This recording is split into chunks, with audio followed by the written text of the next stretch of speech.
Good afternoon, everyone, and welcome to the City Club of Eugene's June 2nd, 2023 program, Back to Basics, Engaging in Conversation in a Diverse, Polarized America. My name's Andrew Kallick, and I am City Club's president. Today, City Club comes to you live from the 5th Street Market District in the heart of downtown Eugene, and it's my pleasure to extend a warm welcome to our speakers and to all of you joining us here in person, online, and over the radio. For 3 decades, the City Club of Eugene has remained dedicated to its founding mission, to build community vision through open inquiry. In accordance with our mission and purpose, we hope to connect people throughout our community and across generations, identities, experiences, and perspectives. You are invited this week and every week to join us in this effort, to share your wisdom, learn something new, and take active steps to make a difference in this city and region that we love. Of course, we cannot do this work alone. A special thank you to our Platinum, Community, and Diamond sponsors. The Eugene Area Chamber of Commerce, serving as a catalytic leader in creating a vibrant and diverse economy that drives economic opportunity and well-being. Kaiser Permanente, which exists to provide high-quality, affordable health care services and to improve the health of our members and the communities we serve. More information at kp.org. The University of Oregon has helped Oregonians question critically, think logically, reason effectively, communicate clearly, act creatively, and live ethically since 1876. More information at uoregon.edu. Peace Health has been proud to serve Eugene, Lane County, and beyond as your hometown healthcare provider for more than 80 years. The Peace Health mission is to keep you and your family healthy. Learn more at peacehealth.org. Lane Community College transforms lives through learning. LCC provides comprehensive, accessible, high-quality educational opportunities that promote student success. For more information, visit lanecc.edu. And thank you to the City of Eugene and Lane County for their support. Thank you also to today's Sapphire sponsor, that's AARP. They're dedicated to empowering people aged 50 and older and keeping Oregonians informed, engaged, and active. You can learn more at states.aarp.org/Oregon. Thank you as well to today's gold sponsors, Network Charter and Homes for Good. Whether you're joining us for the first time or you're a longtime listener, I invite you to support our work by becoming an individual member, a business or community sponsor, or to suggest an idea for an upcoming program. You can do all of these things and more at cityclubofueugene.org. Your support and encouragement make these community conversations possible. Now, on to today's program. In a classic episode of the political thriller The West Wing, President Jed Bartlett, a liberal economist from New England, invites Senator Max Lobel, a conservative Southern senator, to the White House. The president tells the senator, "We agree on nothing, Max. Education, guns, drugs, school prayer, gay rights, defense spending, taxes, you name it, we disagree." And the two quickly identify the reason for their disagreement. The president says, "Because I'm a lily-livered, bleeding-heart, liberal, egghead communist." And the senator answers, "Yes, sir, and I'm a gun-toting, redneck son of a gun." That's been edited for the radio. In spite of these differences, the president reminds the senator that there's one thing that they do agree on: campaign finance reform. "So, Max," the president concludes, "let's work together on campaign finance." In recent years, the West Wing's been criticized for being far too romantic about American politics. After all, it's difficult to imagine President Biden sitting down and having a similar conversation with, say, Senator Ted Cruz of Texas. However, the story of bickering politicians obscures a more troubling trend, and that is that Americans are increasingly unable or uneasy about conversing with one another, particularly about issues of civic controversy, and particularly with people who do not share their perspective. The pandemic didn't help, and neither has deepening political polarization that drives wedges between communities, teaches us to fear and loathe the other side rather than see each other as a source of enlightenment and entertainment, laughter and love. Nearly 6 in 10 U.S. adults say that they find conversations with people they disagree with stressful. That's up from 50% just a couple years ago. And just before the 2022 election, a poll found that 80% of Americans believed that the opposing political party posed a threat to the country that, if not stopped, would destroy it. Now, many of us have begun to recognize this rotten trend and develop ideas for bringing us back together. Just last week, The Atlantic magazine launched a 6-part podcast titled How to Talk to People. It seems simple, but it's not. We'll find out it's not. It explores the barriers in American society that can prevent people from connecting, including distrust among neighbors and partisanship. And in Monica Guzman's thought-provoking book, I Never Thought of It That Way, How to Have Fearlessly Curious Conversations in Dangerously Difficult and Divided Times, the author reminds us that when you're surrounded by people who reflect the same basic set of perspectives, you'll find it harder to grasp any others. Not because you're incapable of grasping them, but just because you're less likely to be given the chance. At City Club, we're all about giving people that chance, encouraging community to come together to converse about the tough topics with an open mind toward learning and a firm commitment toward action. And today, we're talking with people who know how to talk to people about politics, about religion, or anything else for that matter. They are Luke Grossmiller and Grant Johnson, members of Braver Angels. That's a citizens organization uniting red and blue Americans in a working alliance to depolarize America. Dr. Vipul Lakhani is a member of Meaningful Conversations Eugene, whose mission it is to create a space for deeper conversation, connection, reflection, and action. And Hannah White, who's a coordinator for leadership development and community engagement at the University of Oregon's Holden Center. Her goal is to foster spaces where students can learn more about who they are and how their intersecting identities can inform who they become, empowering them to make their communities more accessible and equitable. Please join me in welcoming Luke, Grant, Vipul, and Hannah. We're thrilled to have each of you.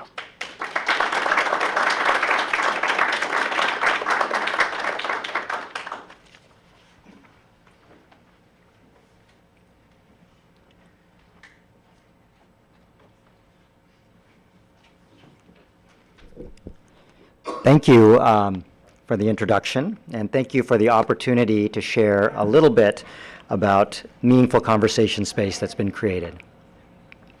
So the Meaningful Conversation Space, which is sponsored by the Baha'is of Eugene and Springfield, arose from a desire to engage with people representing a diversity of backgrounds and views about such elevated themes as healing racism, advancing the equality of women and men, creating spiritual families. And while these themes find increasing prevalence in the discourses of society, it's likely the unique approach utilized by the Friends in the Meaningful Conversation Space, which is particularly germane to today's discussion, that of engaging in conversation in a diverse and polarized America. Some context will be helpful to provide a fuller understanding of this approach that's employed in these gatherings. As I mentioned earlier, the space is sponsored by the Baha'i Faith community of Eugene and Springfield.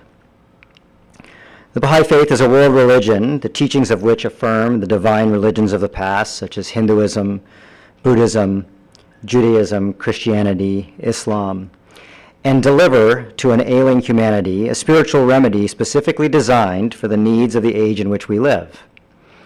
We are told that humanity has been created to carry forward an ever-advancing civilization. The Baha'i writings explain that humanity has passed through the stage of childhood and now stands at the threshold of its collective maturity. The revolutionary and far-reaching changes occurring today are characteristic of this period of transition, a time which can be likened unto adolescence. In this period, new thoughts, attitudes, and habits from childhood are being swept away, and newer patterns of thought and action which reflect its approaching maturity are gradually taking root.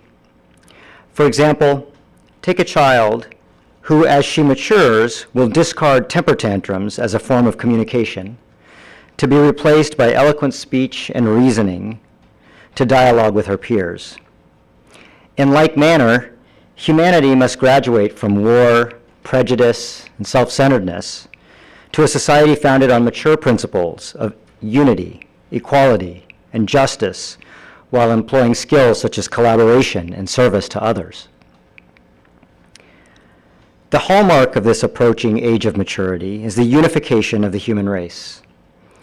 Baha'is believe that the well-being of humankind, its peace and security, are unattainable unless and until this unity is firmly established. Additional teachings of the Baha'i Faith include the elimination of all forms of prejudice, the harmony of science and religion, the equality of women and men, and the need for universal education.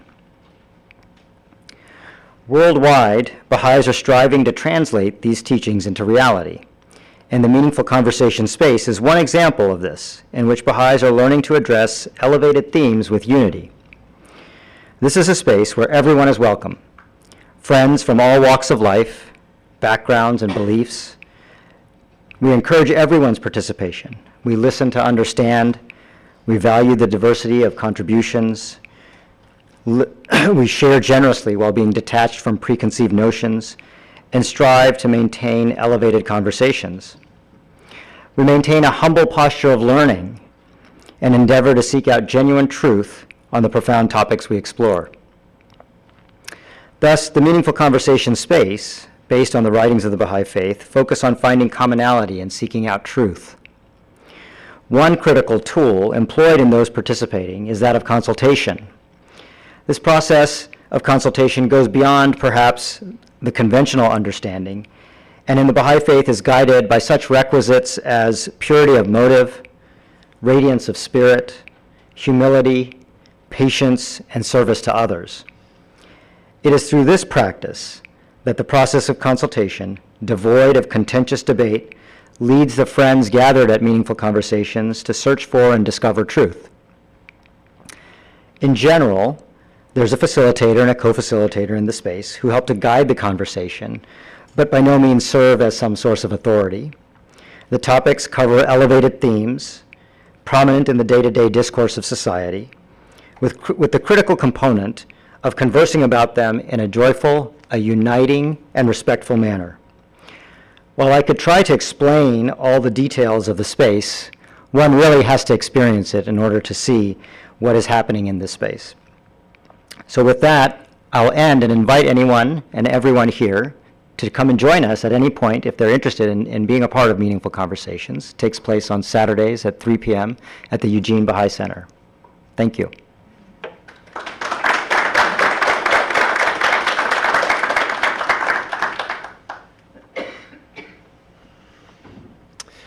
Hi there, I'm Luke and I'm with Grant, and we're with the Braver Angels organization. We're helping to form a local group here in Eugene. Braver Angels focuses on the political feeling between us. We're not about changing people's ideas about what they believe so much as changing the feeling we have for each other. It started in 2016 after the Trump-Clinton election, and there was a lot of division in the town of Ohio, a particular town there, and a group of Republicans or liberals and conservatives were brought together and spent the weekend together and came out of that moving from fear and anxiety with each other to a sense of friendship. And some of those relationships have continued till today. So Braver Angels is about creating relationships with people of different political perspectives, and we hope that you'll come and join us. Grant might have a few words also. I am visiting with this group here for the second time. The last time I was here, I was running for the 4J school board. And I learned in that race that was supposed to be non-political that there was a little bit of politics involved there. And but the glass half full. Jenny Jonak and I are becoming really great friends. And I saw a flyer for Braver Angels because I've always been a little bit different. I've always liked the conversation, and I've always loved the diversity of thought. And I don't like to look at people as if I'm right and you're wrong. So Braver Angels is a great place to come into. And so Luke and I, we are possibly like Jenny and I, as she would say, we might approach things a little bit different, but when we get into the conversation, we find how actually close that we are. And it's a very enjoyable type of thing. And what I've learned about Braver Angels is people have had really severe consequences with this radicalism, which I don't think is good for our country at all, having coming through some training and found actual healing through it. And so this is what I think is really great about Eugene versus where we were on the East Coast, where not half the friendliness that it is here. So I think this is a type of thing that is really welcome here local, and I do thank you for having us. We're looking for that type of diversity of conservative and liberal thinking, or progressive, as you might call it, and so forth. So that's about it for me. I want to add that if you want to join us, you can connect with Mary at braverangels.org to help us start a local group. And in typical Braver Angels style, I'm a liberal, a progressive, a democratic socialist, you know. And I'm curious, Grant, if you'd like to share, if you feel comfortable sharing about your political views and what leads you to kind of be the kind of political identity that you are. Well, just real quickly here, I left Oregon, my home state, here in 1978, went to the Air Force. And so in that 20 years, lots of different people from lots of different places around the country, and then I wanted to do another 20 years as a civil service.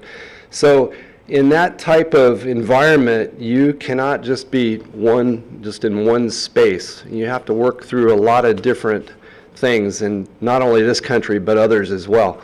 And so I think that I've come to the point where that there are certain things that I'm very conservative about, but then there's other things we find as we've had these conversations that I could be considered very liberal about.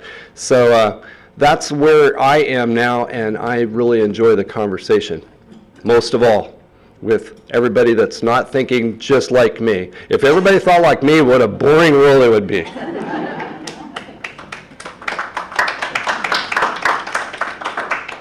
So thank you, and again, hope you'll join us, especially if you do have a conservative perspective and care about free speech in our country. Please come and join our local group.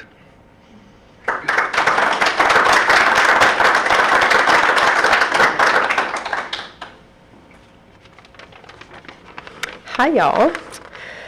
My name's Hannah. I use she, her pronouns. I am one of the professional staff coordinators at the Holden Center for Leadership and Community Engagement. So I get to work with students all day, every day, and I love my job for many reasons. But one of them, I'm so glad that Andrew reached out to us. One of them is what I came to chat with you all about today. So just to provide some context about my work and kind of how we got to the thing I'm going to share about. Our office, as you can probably tell from our very long name, is around community engagement and leadership development. So we really work to offer service opportunities and educate students on helping them to reflect on their own identities and experiences and how that informs them being able to go out into their own community or a community that is not theirs and not cause extra harm, but actually be able to create and work towards meaningful and like collective change. So we offer lots of different opportunities there, and we also do a lot of leadership development, whether that is helping folks with conflict resolution styles and determining their own strengths and, you know, how to use that in conversations like this or how to use them to get a job.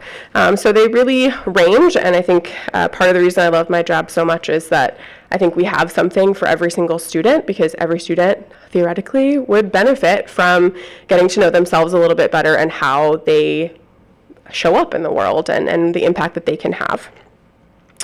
So as the 2020 election was approaching, I identified a gap in our program offerings around civic engagement. And so for me and for many of our students and student staff, civic engagement is really deeply connected to community engagement. And a lot of it sometimes looks the same. It's the same thing. So largely this focuses, in our work, it focuses on two pillars, one of them being voting, just getting students and faculty and staff registered to vote, getting them educated on what's actually on the ballot, how to find that information, And also prioritizing to folks who are not either old enough to vote yet or are not able to based on immigration status or international student status. We still try to offer some resources for them as well. Also, the other main part is everything that's civic engagement that's not voting, and really trying to teach students what it is and how they're probably already doing some of it. So one of these ways that we do this is through a program called Pizza and Politics. So offer free food. College students love free food. And that slice of pizza really got some there. But so we have a different topic. We do it, we have 6 different sessions throughout the year with a different topic every time. But the purpose is to choose a topic that is political or has a political connection to it and create a space where students can come and be able to talk about it and share their opinions and perspective share. So similarly to what Luke and Grant were sharing, we're not necessarily trying to tell people that they're wrong or right. It is a space that hopefully feels safe for them to be able to share their opinions and also hear from other folks and be able to better understand where other folks might be coming from. So we've done this for a couple years now. We actually, a few months ago, got a request to make the topics more polarizing because they wanted more debate and wanted more different perspectives. And so we've done that, and things have gotten a little more heated, but it's been really good practice for us. But yeah, and so a couple of the other things that we do within that. We also do lots of trying to just raise awareness and education around ways to be civically engaged. So we've done really present right now around all of the anti-LGBTQ legislation, but particularly anti-trans legislation that's happening, just sweeping across the U.S. We have shared information about what that looks like. A lot of our students were very shocked to find out that there are actually bills in the legislature in Oregon, and many of them believe that that doesn't happen here. But so we provide education about that, and then also opportunities for them to get involved in connecting with their legislators and also figuring out who their legislator even is, and providing some email templates of how they can reach out and what they can share to be able to share their perspective as well. And yeah, this has been these programs have been really fantastic. Students really from across identities and experiences and years at the U of O have really come together and have really appreciated these spaces, but particularly the Pizza and Politics space. And I think it's just really, what's the word I'm searching for? Inspiring, I guess, to see these young people who are committed to being able to listen to each other and work together on something, and also that they're so passionate. It's really great. So thank you all.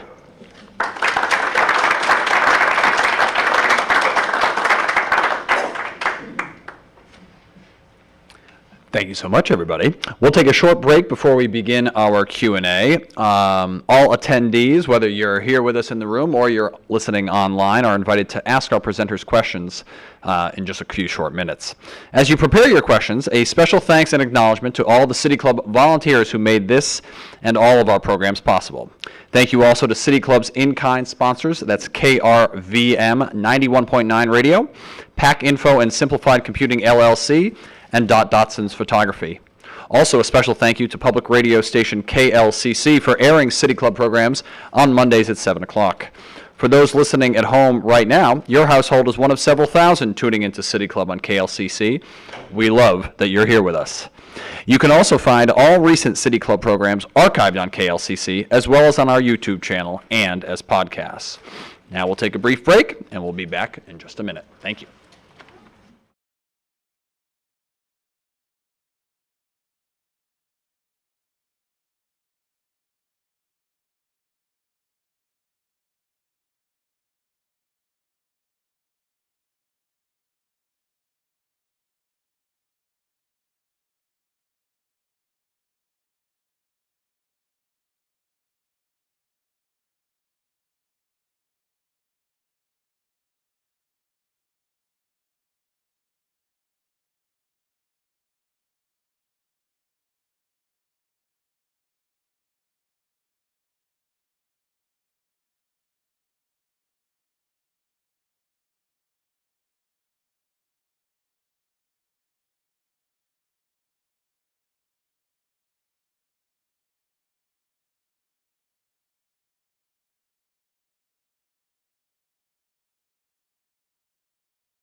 All right, welcome back to the City Club of Eugene and our program, Back to Basics, Engaging in Conversation in a Diverse, Polarized America. This is our question and answer session. Feel free to come up to the mic or put your question in the chat if you're listening online. And we'll start with Kitty Piercy. Kitty. Kitty Piercy, City Club members. So my question is actually for each of you, and that is, you told us about your organizations. You told us a bit why you do it. But somehow that has to translate into more positive interactions between people in the community over things that are hard for people to deal with. I saw a lot of that. So I'm just curious about whether your organizations have taken in your minds the next step about how you use these skills you're teaching to deal with controversy and better conversations in the community.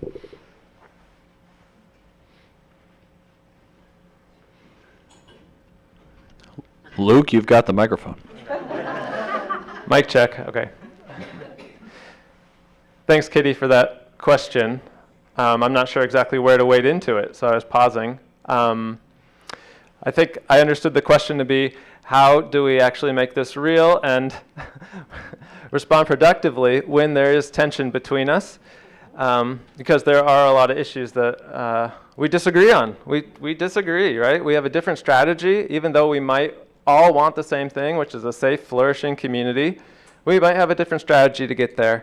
And I think recognizing that common ground is really important, and being clear where we do disagree, but doing so in a respectful way and really holding ourselves to standards of treating each other well. Please. Yeah, I think this is a question to which I think all of these organizations, as they're doing it, I see them as places that are creating little learning labs of trying to figure out how to do this. And like anything we might do, we must practice. And so whether it's in the meaningful conversation spaces or the spaces Hannah creates or Grant and Luke create, it's places where people can have that practice, and we will all stumble. We won't get it right the first time, but if we don't practice how to have civil conversations and learn how to find points of commonality, we won't, because the wider society creates other sort of artificially created dichotomies that aren't there, but we are forced into those kinds of places. And so I think these opportunities are learning labs for people to come and practice, and then take it out from there to their own communities or in their conversations at home or conversations with family or in their conversations with coworkers, is how do you start to practice that like anything else? This is pretty fresh for me, so that's a great question.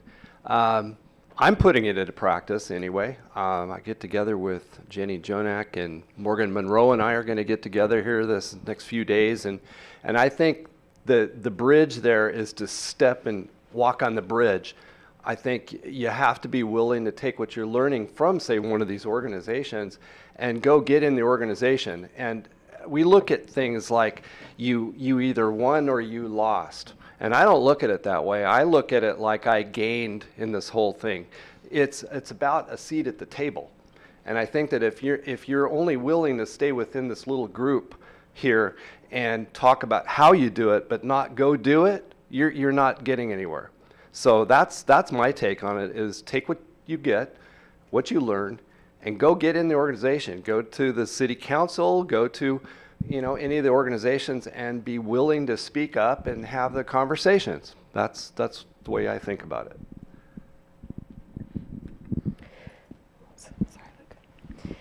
it. So to your question about how we're relating this to the larger community, I think I'm going to say this a lot, part of the reason I love working with college students is because I think that time in someone's life is, so there are so many parallels to the larger, it is a microcosm of the larger society. And so I really appreciate that language, so many opportunities for learning labs.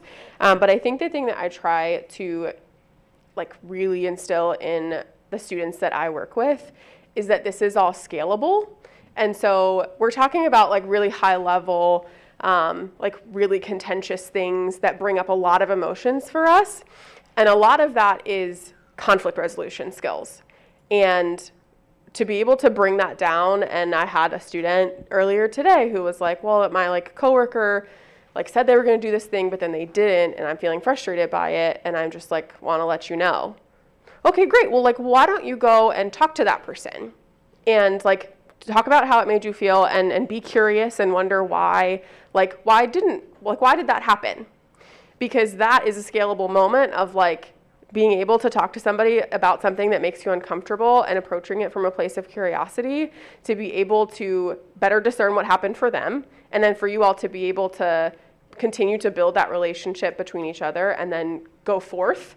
And if you're able to have those more simple conversations with somebody that maybe make you feel a little bit uncomfortable, you're going to get more and more comfortable with them. And then maybe you can come up here and do the high level stuff. So I think just demonstrating that they have learning lab moments every single day that can help them feel more comfortable in the big times, that is really helpful for them, I think. Thank you. Joel Corin, City Club member for about 12 years. My question is for Hannah.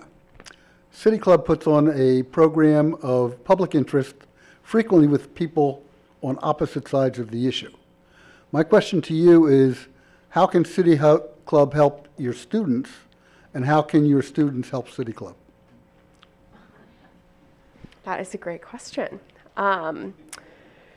So I think really the first thing that comes to my mind is just a space to like build connection and relationships. That's a lot of what we do, and is a jumping off point for so much.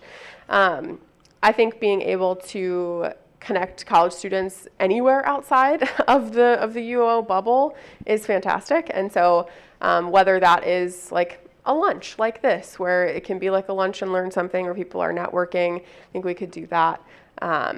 And just to be able to hear from the perspectives also of like what is important to members of the City Club or people in Eugene that are not college students or maybe haven't lived here forever.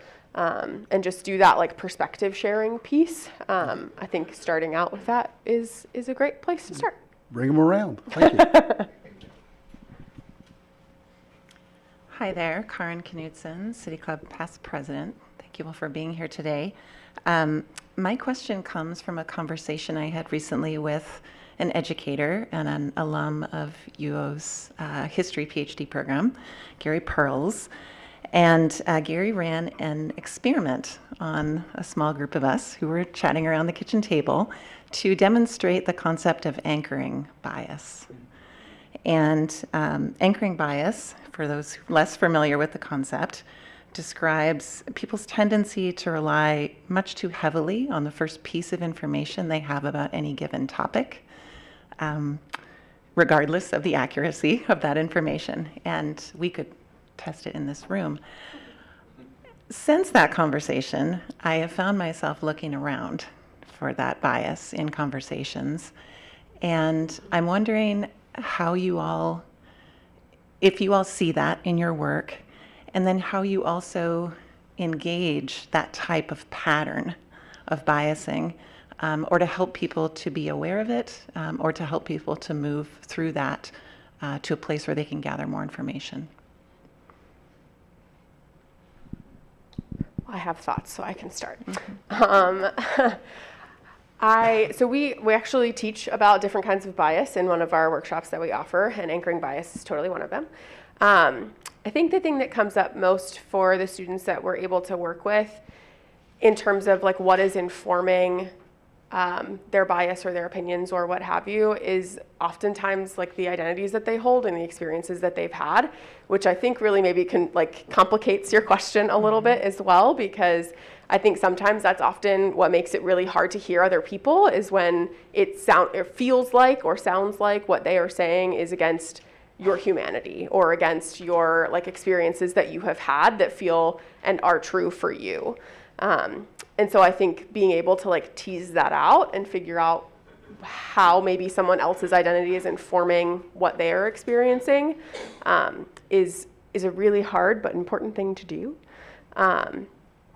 But we also do, within that workshop in particular, really try to question students about, where do you think that comes from? I think that's one of the main questions in so much of our work is like, where does that belief come from for you? Or where does the value of community come from for you? Because it's different for everyone. And I think that being able to share that and interrogate that a little bit also helps us to, again, build relationships, just my theme of the day, but also my life, I guess. But yeah, so I don't know if I fully answered your question, but I'm going to pass the mic now. And Grant and I, of course, share different biases. So part of the special thing about Braver Angels is we do try to balance the bias. We try to have, in the leadership and funding, roughly equal liberal and conservative perspectives.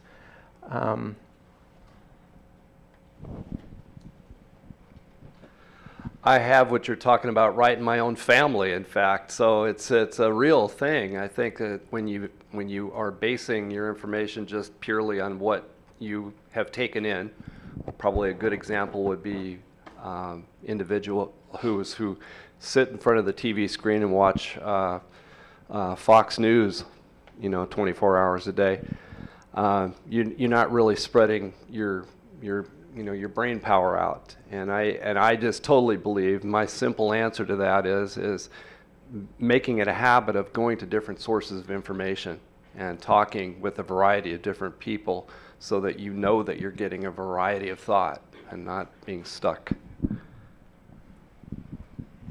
Yeah, I think this is a great question, and I don't know that I will add much more to what my co-panelists have said, but I think it's always difficult because many of these biases are irrational, and we'd like to think that we all make very rational choices, and most biases are based on a microcosm or a small bit of information. And I'll say, maybe just as others have said here and we said before, I think it's very difficult to deal with a bias in a very rational way.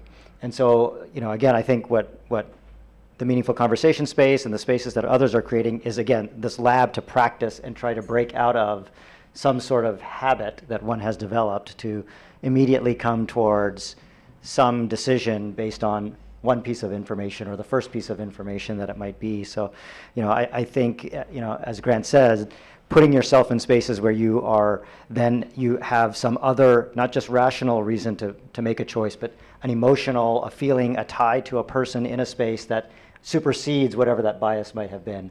I think that's the way in which I think at least the Meaningful Conversations approaches the space, which is let's create a space where we can search for these ideals that are above and beyond what my anchoring might be, but that are in agreement, meaning I agree to treat you like a person. I agree to treat you with respect. Those are the things that supersede any particular anchoring that I might have had. So. Thank you.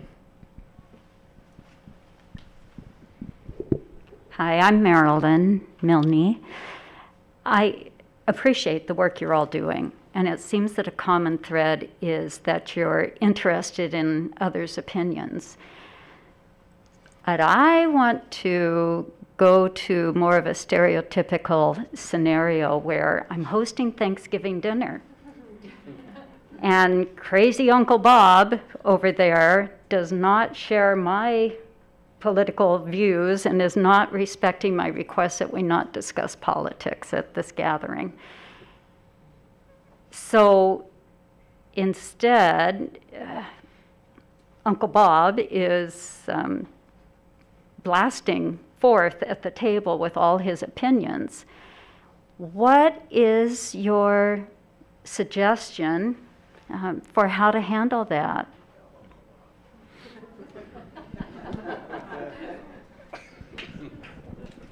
Thank you for this question. We actually have a post about this on our Instagram page, quite literally how to have hard conversations at Thanksgiving dinner. So I invite you all to go look at that. A lot of it, I think the challenging piece is that you've already maybe done the asking of like, maybe we don't talk about that because clearly we don't agree. And, this is a time for us to be together and not be at each other's throats. I think the big thing that we tried to share in that post, but also just in conversations with students, is how are you measuring and keeping track of your own like emotional and mental well-being in that. And if there are ways that you can disengage, whether that's, I mean, there's a scale there of what is going to be appropriate in your family or the group that you're with, of like, do you leave? Do you request that Uncle Bob leave? Or can you disengage and can you just like shut it out? And often I think that's the big thing for students, is that they're like, nope, I can't shut it out because I'm pissed about it and I want to talk about it and tell Uncle Bob why he's wrong. And I think if we're able, again, to go to that place of curiosity of like, maybe we ask Uncle Bob, why is it that you feel so strongly? Maybe there's some anchoring bias there, and could maybe go to a different conversation, because I'm also wondering if Uncle Bob hasn't been asked that question before. Maybe that's why he's blasting it everywhere. But also, these conversations are very messy, and that is a very tidy version of what it could be. But I think my main thing is approaching it with curiosity and being just most aware of like how it's impacting you, and how it might impact that relationship going forward. So Braver Angels has been developing workshops for just such scenarios. We did one in November called Talking Politics with Family Members. And there's cute little names for different personalities that show up around the dinner table, like the gladiator or the sniper or the pacifist, and these different ways that people show up in their political identity at dinner. So you can take a online workshop, or we'll be having them in person, and learn some skills for communicating with relatives. Before even getting together for Thanksgiving, you have to consider those that will not attend Thanksgiving because they're boycotting Thanksgiving. They don't believe in Thanksgiving, so they won't show up for that. And that becomes a family type of a scenario. So that's kind of the opposite side of that question. And I tend to want to still everybody get together. Yeah, I think getting together is the most important thing. And so if the uncle just cannot stay away from it, I think that this is a place of being a braver angel and just saying, you know, it's really important for us to get together here, and we're probably not going to agree on the subject. And even if you have to repeat it numerous times, maybe Uncle Bob will finally get the clue, possibly. Yeah, I'm not sure, again, that I have much to add in addition to what others have said here, but I really think this concept of trying to find points of unity and then perhaps over-communicating those kinds of things, as you say, Grant, and again, looking to the higher needs of those at the, in this case, Thanksgiving dinner, of really wanting to be around family, the sharing of love, you know, those kinds of things, and really coming back to the things that are important, that are keeping people there and want to be there. So I think, you know, it's, again, like you said, Hannah, it's not going to be solved probably at one Thanksgiving. It probably takes many of these interactions and places to learn about how to have conversations, build skills about how to have those conversations. I will say, I think, you know, to the point Hannah made, is all of us on our own, but then in group places, practicing mindfulness, being able to check our own emotional responses to certain things that might have triggered us, and how do we then present in a particular space is important for all of us to each kind of be doing that kind of work. It always happens, it's always there, and so how are we thinking about that? Because, you know, perhaps Uncle Bob was triggered by something that got him there, and that started that conversation, and so being curious, as you say, to find out more about that. So. Thank you, Tom Bowerman, City Club member. I was trying to think about how to put this into a question, and let me just make a couple of points and see if it evolves. I want to especially focus on Mayor Piercy's point and question in terms of what's actionable. And I have several experiences. One is an event that an organizer, a process organizer, dreamed up, and she invited 20 people, picked 20 people from a spectrum of the ideological spectrum, and we spent a year meeting once a week, 3 hours, three-day retreats out of town without bringing any phones or communication devices, and made a tremendous investment in our time. It was funded so that all resources were provided. It was an interesting process.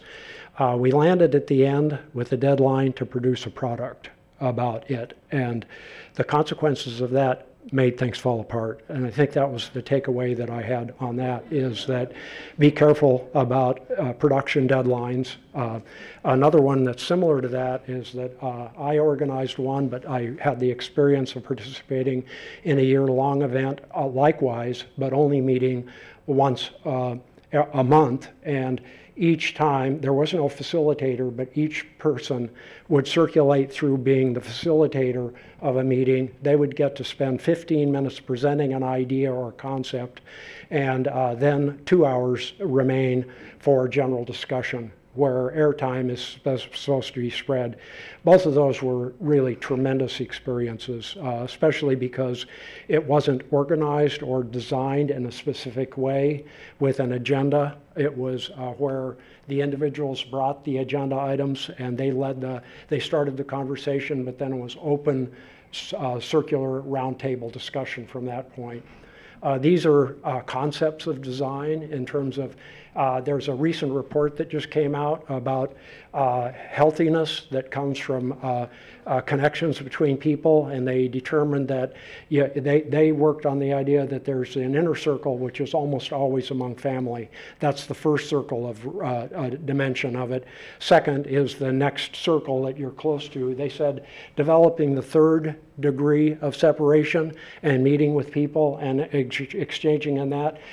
They found at the outset and measuring the outside and the end of that was that there's more improvement and well-being that comes from that developing context with the third degree of separation than working within the family. And so these are the sort of the components. The final thing that I'd like to say is that in my own life, this is very dear to my heart.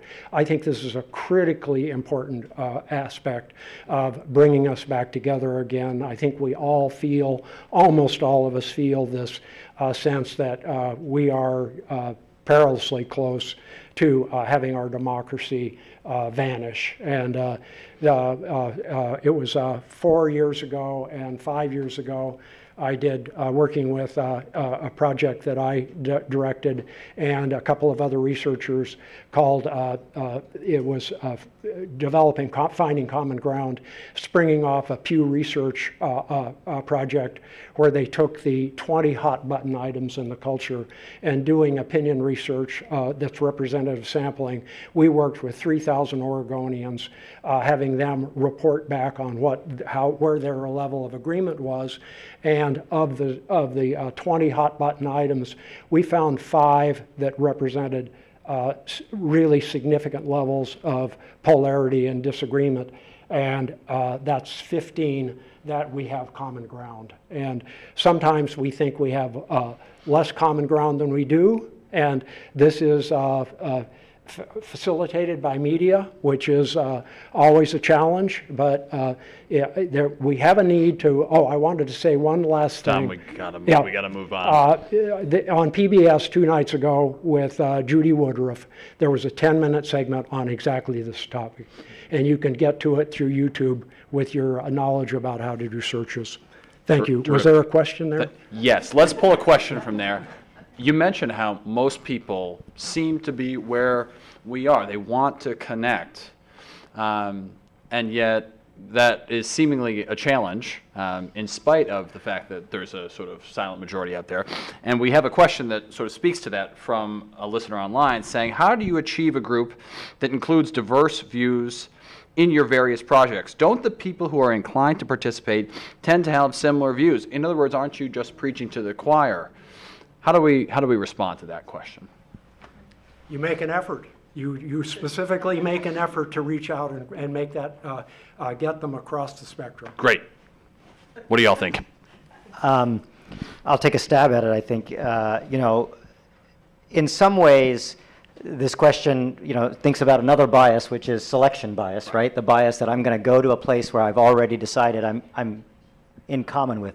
You guys are creating a space that's almost, antithetical to that, which is really neat and interesting. But I think deeper in this question is that, and maybe to Tom's point, if there are 20 hot button issues, we actually agree on 15 of it. That's 75% of that. So we actually agree on a lot more than we think we don't agree on. And so this concept of starting from commonality, instead of having friends and folks focus on what they shouldn't or can't do, can we focus on what we do want to do together? And that starts to evolve and take up the space and leave no space for some of those things that seemingly divide us. And so, again, I don't think it's a simple answer, but the answer I would proffer to those here is that we spend our time on the commonality and grow that and fertilize it and make it bigger so that it crowds out the stuff that we really don't want and need. There might be a couple in the room and those that are listening that might relate to what I'm about to say. I'm at the point of life where I'm considering how much time that I have left in this earth. And it's a valuable thing to come together with people who have diverse thoughts, because the moments that I get to connect with you is gold. And so I look at it like this: if we can have the conversation, and back to his question there, you can have all this where that you are pointed towards just what you think. And you may even have a goal in the end of coming to some sort of conclusion. I'm not sure that the conclusion is always the most important thing. I think among human beings, it's how we are connecting or how we're disconnecting, because the country it's not really looking good. And I know some people out of the country that are scared to come here, and that's sad.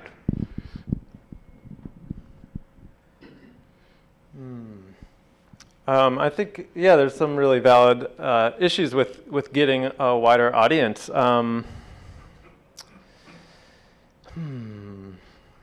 I keep thinking about Mayor Kitty Piercy's question, because it really puts the rubber on the road. There's some people out there that are really going to might take things in a disrespectful way. But I think for everybody, it's possible to reach everybody, that there is a message that we can share with each other, that if we can stay true to it, it doesn't matter, conservative, liberal, there's a percentage of that population, everybody who agrees, yeah, we want to have we want to get along.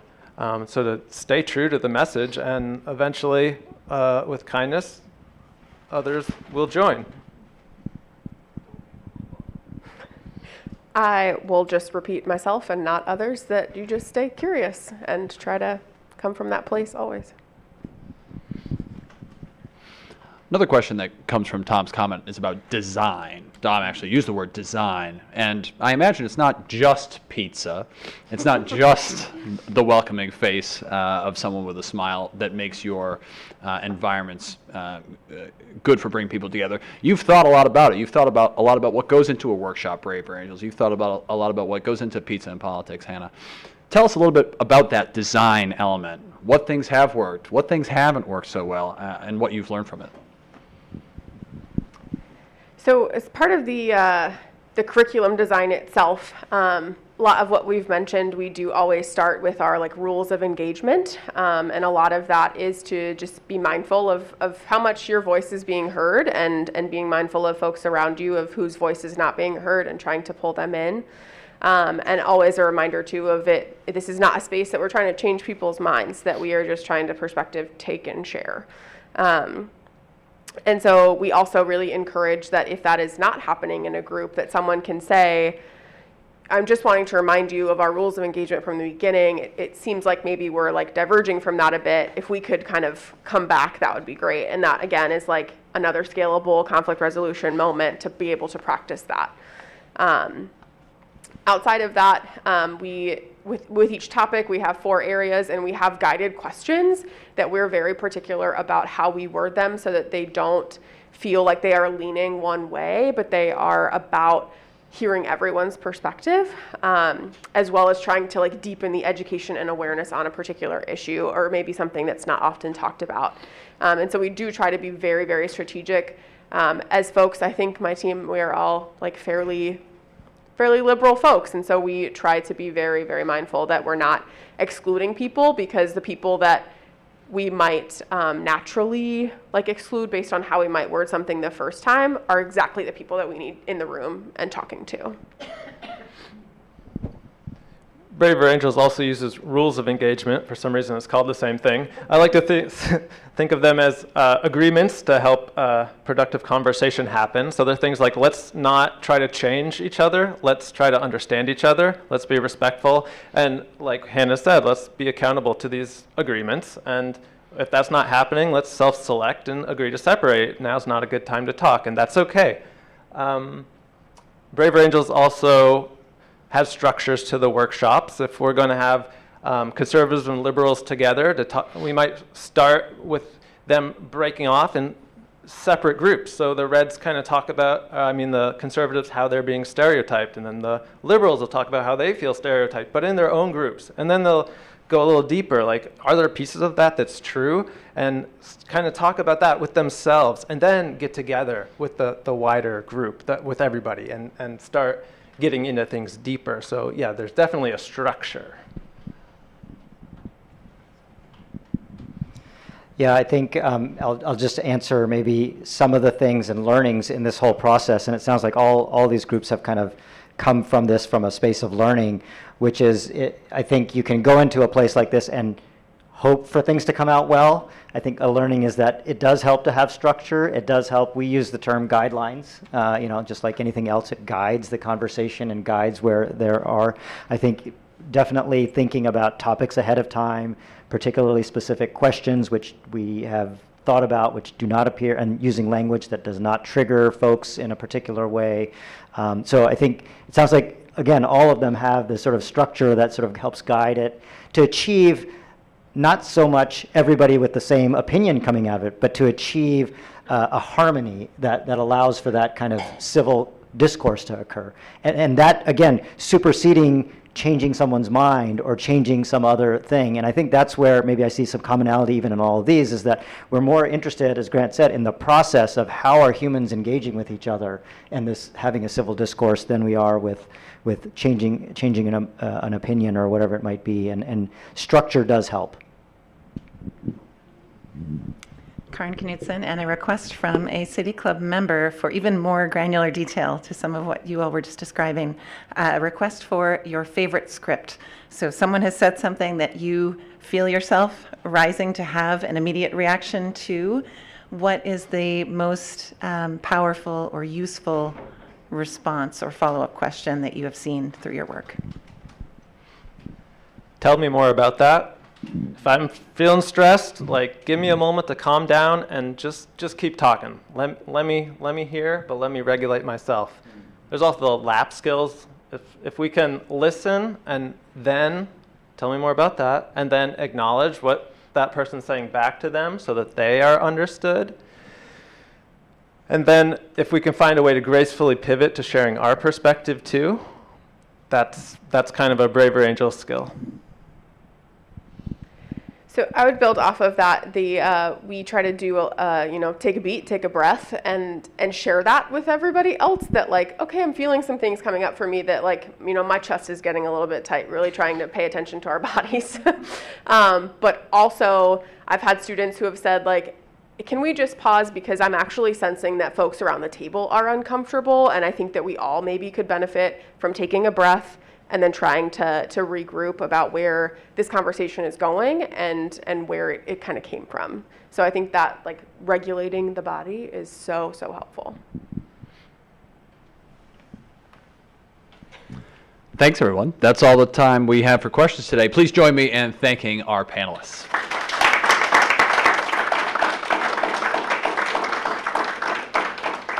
This has been the City Club of Eugene's June 2nd, 2023 Forum on Engaging Conversation in a Diverse and Polarized America. Please join me once again in thanking Luke Grossmiller and Grant Johnson of Braver Angels, Dr. Vipul Lakhani of Meaningful Conversations, and Hannah White of the University of Oregon's Holden Center. Join us again next week, June 9th, as the City Club welcomes you to a live and timely and cooperative, collegial debate on the City of Eugene's proposed Phase 2 renter protections. Should be a great one. As you know, the City Club of Eugene is a nearly all-volunteer, independent, nonprofit organization. Without our members and volunteers, we couldn't do what we do, and so this week I'd like to recognize one of our volunteers, Mary Layton. She's here today. Mary is finishing up, yes, yes, absolutely.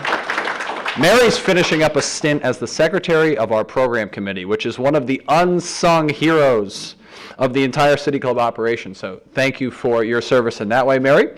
And thank you to all of our volunteers for everything that you do every week. Thank you also to this week's new and renewing members and donors. And especially thank you to members who have already contributed to our annual campaign, which is going on right now. Your support makes our work possible. Thank you for joining us. See you again next week.